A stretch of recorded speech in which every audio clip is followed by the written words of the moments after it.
So ayan guys, magandang umaga sa ating lahat. Ayan. So update ko po kayo sa aking mga alaga. Yan po yung ating inahin guys na nanganak na. Yan na po yung kanyang biik. Bali yung biik niya ay 8 yung nabuhay. 3 yung nadali na ipit.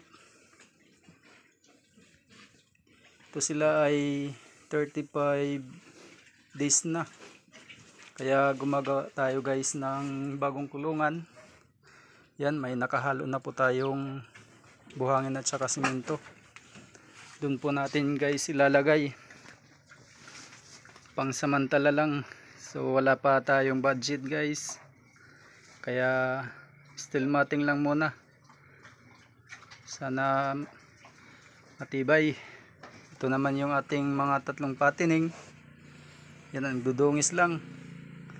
Kasi wala tayong tubig dito guys. Yung tubig na ginagamit ko dito sa panglilinis at saka sa pagpapainom ay iniigib po natin sa kabilang barangay.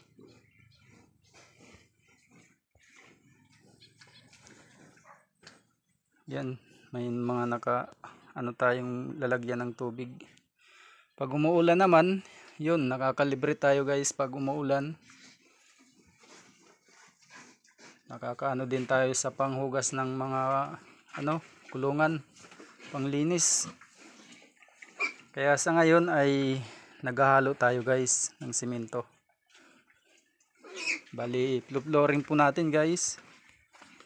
Yan, dito. Flooring natin yung hinahalo natin. So wala pang budget ay ito lang muna.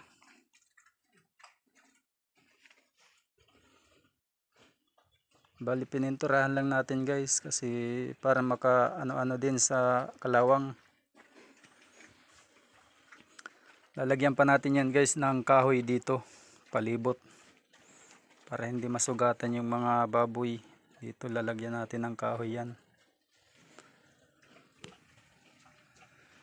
So yan guys, yan lang muna update natin sa mga bago nating alaga. So ito guys ay sarili kong alaga ito. Itong mga baboy na ito at saka doon. Tapos doon sa baba ay yun yung inalagaan ko na kay Nana Eileen yun.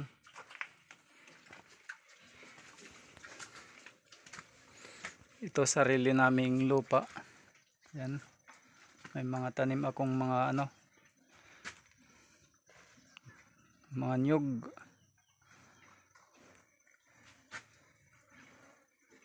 So yan guys, dyan lang muna update natin.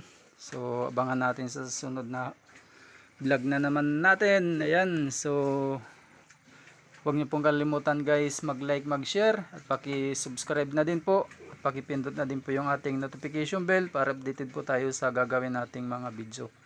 So balik na naman tayo guys sa pag-aalaga ng mga baboy. Ayan, Jonel ang Magbaboy Mix Vlog.